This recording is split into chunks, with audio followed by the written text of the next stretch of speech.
Hi friends, welcome to Lavanya's life style.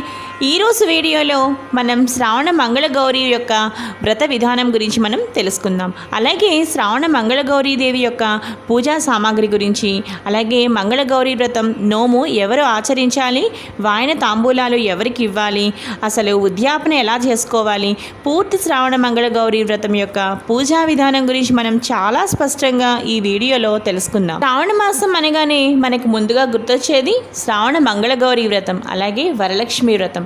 ఎంతో విశిష్టవంతమైన మహిమాన్వితమైన శ్రావణ మంగళగౌరి వ్రతం యొక్క పూజా సామాగ్రి గురించి మనం ఇప్పుడు తెలుసుకుందాం. శ్రావణ మంగళగౌరి వ్రత పూజా సామాగ్రి: పసుపు, కుంకుమ, పండ్లు, పూలు, తమలపాకులు, వక్కలు, అగరవత్తులు, కర్పూరం, గంధం, అక్షతలు, కొబ్బరికాయ, నేతి దీపము, అలాగే తోరములు, జ్యోతులు, కత్తి లేదా ఇనుపది కానీ లేదంటే మీరు తీసుకోవచ్చు, అట్ల కాడకడో తీసుకోవచ్చు. అలాగే నానబెట్టిన శనగలు, నైవేద్యానికి కొబ్బరికాయ, పండ్లు, పిండి వంటలు. ఇంకా పూజకి సంబంధించినవి ఏంటి అంటే పసుపుతో చక్కగా వినాయకుడిని తయారు చేసి పెట్టుకోవాలి. అలాగే పసుపు గౌరిని కానీ లేదంటే గౌరీదేవి విగ్రహం అయినా సరే మీరు చక్కగా వెండిది కానీ మట్టిది కూడా మీరు ఇక్కడ ఉపయోగించవచ్చు. అలాగే మనకి ఇంకా పూజలోకి కావాల్సినవి ఏంటి అంటే చక్కగా నీళ్లు, ఉద్దరిని, అలాగే మడిగా పట్టుకున్న నీళ్ళు అనమాట. అవి చక్కగా స్నానం చేసి మడిగా పట్టుకున్న పవిత్రమైన నీళ్లు, చక్కగా ఉద్దరిని, హరివేణం. ఇవి మనకి కావాల్సిన వస్తువులు. ఇప్పుడు మనం శ్రావణ మంగళగౌరి వ్రత పూజా విధానం గురించి మనం తెలుసుకుందాం. ముందుగా శ్రావణ మంగళగౌరి వ్రతం ఎవరు ఆచరించాలో ఇప్పుడు చూద్దాము. ముందుగా శ్రావణ మంగళవారాలు పెళ్ళైన తర్వాత తల్లి కొత్త పెళ్లి కూతురు చేత ఈ శ్రావణ మంగళవారాలు చేయించడం చాలా సాంప్రదాయం, అనాది నుండి వస్తున్న సాంప్రదాయం. ఈ శ్రావణ మంగళగౌరి వ్రతం 5 సంవత్సరాలు చేయాలి. మొదటి వారం 5 మంది ముత్తైదువులు, రెండవ వారం 10 మంది ముత్తైదువులు, మూడవ వారం 15 మంది ముత్తైదువులు, నాలుగవ వారం 20 మంది ముత్తైదువులు, ఐదవ వారం 25 మంది ముత్తైదువులు. ఈ విధంగా 5 సంవత్సరాలు చక్కగా అమ్మవారి పూజ చేసుకుంటూ చక్కగా ఈ విధంగా ప్రతి వారము అంటే మనకు మంగళగౌరి వ్రతంలో ప్రతి సంవత్సరము మనం 5 మంది ముత్తైదులకు మొదటి వారం ఇస్తాం కదా, ఆ 5 మంది ముత్తైదులకు మనం ఇస్తున్నది ఎలా అంటే ప్రతి వారము మంగళవారాలు 4 ఉంటాయి కదా, 4 మంగళవారాలు చక్కగా ఏది మధ్యలో ఆటంకం లేకుండా చక్కగా పసుపు వినాయకుడిని పూజించి నిష్టగా భక్తి శ్రద్ధలతో చేస్తే చక్కగా 4 వారాలు మీకు పూర్తవుతాయి. ఈ విధంగా మీరు 5 సంవత్సరాలు చేయాలి. కొంతమందికి పెరుగుతారు, కొంతమందికి 5 మందే ఉంటారనమాట. అంటే 5 ముత్తైదువులకి వాళ్ళు ఇవ్వవలసి ఉంటుంది. కొంతమందికి ప్రతి సంవత్సరము పెరుగుతూ ఉంటారనమాట ముత్తైదువులు. ఇప్పుడు శ్రావణ మంగళగౌరి వ్రతం పూజ ఎలా చేయాలో తెలుసుకుందాం. ముందుగా ఉదయాన్నే లేచి తలస్నానం చేసి చక్కగా మడికట్టు కట్టుకుని ముందుగా పసుపు గణపతిని షోడశోపచార పూజలతో చక్కగా పూజించాలి. తర్వాత గణపతిని పూజించాక మాత్రమే మీరు మంగళగౌరి వ్రతాన్ని ప్రారంభించాలి. మరలా సంకల్పం చెప్పుకుని పసుపు గౌరీదేవికి కానీ లేదా గౌరీదేవి విగ్రహాన్ని కానీ వెండిదైనా సరే మట్టిదైనా సరే అమ్మవారి విగ్రహాన్ని మీరు కదపకుండా 4 వారాలు నిష్టగా చక్కగా అమ్మవారిని అక్కడే ఉంచి మీరు అదేవిధంగా 4 వారాలు మీరు పూజ చేసుకోవాలి. అలా మీరు మొదటి సంవత్సరం చక్కగా చేసుకోవాలి. ఎలా చేసుకోవాలి అంటే మంగళగౌరీదేవి యొక్క పుస్తకంలో మనకి ప్రతి మంత్రము చదువుతూ అమ్మవారి షోడశోపచార పూజలు నిర్వహించాలి. అలాగే చక్కగా గౌరీదేవి అష్టోత్తరం అలాగే శివ అష్టోత్తరం కూడా తప్పనిసరిగా ఆ రోజు మీరు చదువుకోండి. దీని తర్వాత అమ్మవారికి నైవేద్యంగా మనం ఏం పెట్టాలి అంటే తరిగిన పదార్థాలు కాకుండా చక్కగా పులగం, పరమాన్నం ఇలాంటి సాత్వికమైన పదార్థాలు నివేదించాలి. ఈ విధంగా శ్రావణ మంగళగౌరి వ్రతం యొక్క పూజ పూర్తయిన తర్వాత ఇప్పుడు అసలైనది శ్రావణ మంగళగౌరి వ్రత కథ అన్నమాట. ఈ కథ ఎలా చదువుకోవాలి అంటే ఇప్పుడు మీరు ముందుగా ఏం చేయాలంటే మనం ఫస్ట్ ఏం చేస్తామో చక్కగా దీపం పెట్టుకున్నాము. మామూలుగా దీపం పెట్టుకుంటాం కదా, ఆవునేతి దీపం వెలిగించి పూజ మొత్తం పూర్తి చేసుకుని నైవేద్యాలు, షోడశోపచార పూజలు ఇవన్నీ మనం పూర్తి చేసేస్తాం కదా. ఇప్పుడు మీరు చక్కగా బియ్యం పిండితో చక్కగా చిన్న ప్రమిద చేసుకుని దానిలో 5 మంది, ఇప్పుడు మీరు ఫస్ట్ సంవత్సరం అనుకోండి 5 మంది ముత్తైదులు కదా మీరు వాయనం ఇస్తారు, 5 వేసుకోవాలి ఒత్తులు. అలాగే రెండవ సంవత్సరం అయితే 10, తర్వాత 15, 20, 25 ఈ విధంగా మీరు ఒత్తులను చక్కగా ఆవునేతి ఒత్తులను వేసుకుని చక్కగా దీపారాధన చేసి ఇప్పుడు తోరగ్రంథి పూజ చేసుకోవాలి. అమ్మవారి పాదాల దగ్గర తోరములు పెట్టి 4 తోరములు పెట్టి వాటిని పూజించాలి. పూజించిన తర్వాత ఒకటి అమ్మవారికి, ఒకటి కత్తికి. అంటే చక్కగా మీరు ఒక గరిటెకి కానీ, గరిటె అంటే నా దృష్టిలో ఏంటంటే అట్లకాడ కానీ, లేదంటే ఇనుప కత్తి కూడా అంటూ ఉంటారు, లేదంటే మీరు అట్లకాడ కూడా తీసుకోవచ్చు అనమాట. తీసుకుని చక్కగా మీరు అట్లకాడకి కూడా ఒకటి కట్టాలన్నమాట. అట్లకాడకి కూడా నెయ్యి రాయాలి ఫస్ట్.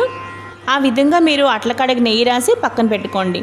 ఇప్పుడు ఏం చేయాలి అంటే తోరగ్రంథి పూజ చేశాక అమ్మవారికి ఒకటి సమర్పించి మీరు అట్లకాడకి కూడా ఒకటి కట్టాలి కదా, అదొకటి. అలాగే ముత్తైదుకు మీరు వాయనం ఇస్తారు కదా, ఆ ముత్తైదుకు కూడా మీరు ఒకటి పక్కన పెట్టుకోవాలి, మీరు ఒకటి కట్టుకోవాలి. మీరు తోరాన్ని మీ చేతికి కట్టుకుని మీరు అప్పుడు అట్లకాడకు కూడా చక్కగా కట్టి దాని తర్వాత మీరు మంగళగౌరి వ్రత కథ చదువుకోవాలి.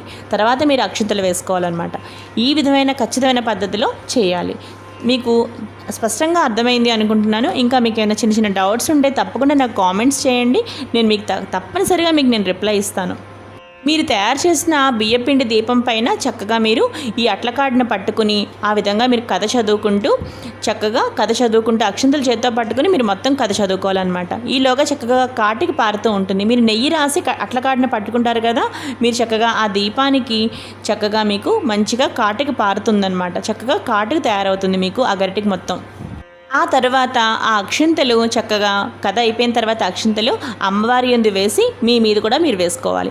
దాని తర్వాత ముత్తైదుల చేతికి మీరు అన్నీ కూడా ఈ అక్షింతలు మామూలు అక్షింతలు కూడా కొంచెం కలిపి పూజా అక్షింతల్లో అమ్మవారి చేత ప్రతి ఒక్కరికి వాయినాలు ఇస్తారు కదా, అప్పుడు ఆ ముత్తైదుల చేత మీరు ఆశీర్వాదాన్ని కూడా చక్కగా ఆ అక్షింతలు వాళ్ళకి ఇచ్చి అవి మీరు చక్కగా వాళ్ళకి దండం పెడతారు కదా. మీరు ఈ విధంగా మీరు అక్షింతలు చక్కగా మీరు వాయినాలు ఇస్తారు కదా, అప్పుడు వారి చేత మీరు చక్కగా ఈ ముత్తైదుల చేత మీరు ఈ విధంగా అక్షింతలు చక్కగా వేయించుకోండి. అలాగే ఇప్పుడు వాయన విధి విధానాల గురించి మనం ఇప్పుడు తెలుసుకుందాం. ముందుగా వాయన విధి విధానాల గురించి తెలుసుకోవాలంటే ఫస్ట్ మీరు గౌరీదేవికి ముందుగా బుట్టవాయనం ఇవ్వాలి. బుట్టవాయనం ముందు అమ్మవారికి నైవేద్యంగా పెట్టాలి. ఆ బుట్టవాయనంలో ఏమేమి ఉండాలో ఒకసారి నోట్ చేసుకోండి. శనగలు, అలాగే అరటిపళ్ళు, అంటే మీరు ఎంతమంది ముత్తైదులకు మీరు ఇవ్వాలనుకుంటున్నారో మొత్తం అన్ని శనగలు మొత్తం అన్నీ మీరు కలిపి ఒక బుట్టలో పెట్టుకోవాలన్నమాట. అన్నీ ముందు అమ్మవారికి నైవేద్యంగా పెట్టిన తర్వాత అప్పుడు ఆ ముత్తైదులందరికీ కూడా చక్కగా మీరు ఒక్కొక్కటి కూడా చక్కగా ప్యాకెట్స్ అరేంజ్ చేసుకుని చక్కగా మీరు శనగలు, అలాగే అరటిపళ్ళు, తాంబూలం, వక్క. తాంబూలంలో మీరు ఖచ్చితంగా ఉండాల్సినవి ఏంటంటే తమలపాకులు, వక్క ఖచ్చితంగా ఉండాలి. అలాగే శనగలు, అలాగే చలివిడి ఉండలు. ఎంతమంది ముత్తైదులు ఎన్ని సంవత్సరాలు అయితే అన్ని చలివిడి ఉండలు. ఈ విధంగా మీరు గౌరీదేవికి బుట్ట వాయనం ఇస్తారు కదా, అందులో మీరు తప్పనిసరిగా ఇవన్నీ తాంబూలాల్లో వాయనంలో ఉండేలా చూసుకోండి. అలాగే దానితో పాటు అట్లకాడ కూడా చక్కగా బుట్ట మీద పెట్టి మొత్తం అమ్మవారికి చక్కగా నైవేద్యంగా ఈ వాయనాన్ని మొత్తం ఈ తాంబూలాలు మీరు ఎంతమంది ముత్తైదులకు ఇస్తున్నారో మొత్తం అన్నీ కూడా మీరు అదే బుట్టలో పెట్టుకుని చక్కగా అవన్నీ కూడా అమ్మవారికి ఫస్ట్ బుట్ట వాయనం తొలి వాయనం ఇవ్వండి. దాని తర్వాత తల్లికి మొట్టమొదటిసారిగా పార్వతీదేవిగా తల్లిని భావించి చక్కగా తల్లిని కూర్చోబెట్టి అమ్మకి కుంకుమ బొట్టు పెట్టి తర్వాత కాళ్ళకు పసుపు రాసి తర్వాత కాటికి మీరు పెట్టుకుని చక్కగా కాటికి కూడా అమ్మకి ఇచ్చి, అంటే మీ అమ్మగారికి అలాగే గంధం పెట్టి చక్కగా పసుపు కుంకుమ మనం అన్నీ ఇచ్చామా లేదా ప్రతి ముత్తైదుకి చూసుకోవడం ముఖ్యమైన విషయం అనమాట. పసుపు కుంకుమ గంధం అలాగే కాటిక, అలాగే మీరు పువ్వు కూడా ఖచ్చితంగా తాంబూలంలో పెట్టండి. అందులో వక్క ఉండాలి, అరటిపళ్ళు 2, తమలపాకులు అనమాట. ఈ విధంగా అన్నీ ఉన్నాయో లేదో చక్కగా చూసుకుని అప్పుడు వాయనం ఇవ్వండి. వాయనం ఇచ్చి చక్కగా మీరు పూజా అక్షింతలు ఉంటాయి కదా, గౌరీదేవి దగ్గర మీరు పూజ చేసుకున్న అక్షింతలు, కథా అక్షింతలు, అవి చక్కగా తొలిగా మీరు ఫస్ట్గా ఎవరికి ఇస్తున్నారో మీ అమ్మగారికి ఇస్తున్నారు అంటే చక్కగా మీ అమ్మగారి చేత ముందుగా ఆ అక్షింతలు వేయించుకొని దాని తర్వాత బయట అందరి ముత్తైదులకి కూడా చక్కగా ఇదే విధంగా వాయన తాంబూలాలు ఇవ్వండి. ఇదే విధంగా భక్తి శ్రద్ధలతో మీరు 5 సంవత్సరాలు పూర్తి చేయాలి. ఈ విధంగా పూర్తి చేసిన తర్వాత ఉద్యాపన ఎలా చేయాలి అంటే ఈ విధంగా 5 సంవత్సరాలు మీరు శ్రావణమంగళ గౌరీ వ్రతం చేసిన తర్వాత ఉద్యాపన ఈ విధంగా తీర్చుకోవాలి. ఎలా అంటే కొత్తగా పెళ్ళైన పెళ్లి కూతురికి ఒక కొత్త కుండలో 33 జోళ్ళ అంటే 33 జోళ్ళ అరిసె పెట్టి కొత్త రవిక గుడ్డతో దానికి వాసన కట్టి మెట్టెలు మంగళసూత్రములు పెట్టి కొత్త పెళ్లి కూతురికి ఇవ్వాలి. ఈ ఉద్యాపనతో మీ పూర్తి శ్రావణ మంగళ గౌరీ వ్రతం సంపూర్ణంగా మీకు చక్కగా పూర్తి అయినట్టే. అర్థమైంది కదా ఫ్రెండ్స్. ఈ వీడియో మీకు నచ్చింది కదా ఫ్రెండ్స్. మీకు ఏమైనా చిన్న చిన్న డౌట్లు ఏమైనా ఇంకా ఉంటే మాత్రం తప్పకుండా నాకు కామెంట్ చేయండి, మీకు నేను తప్పకుండా రిప్లై ఇస్తాను. సో ఈ వీడియో మీకు బాగా నచ్చినట్లయితే తప్పకుండా లావణ్యాస్ లైఫ్ స్టైల్ ఛానల్ని సబ్స్క్రైబ్ చేసుకోండి. అలాగే మరిన్ని వీడియోస్ కోసం చూస్తూనే ఉండండి లావణ్యాస్ లైఫ్ స్టైల్.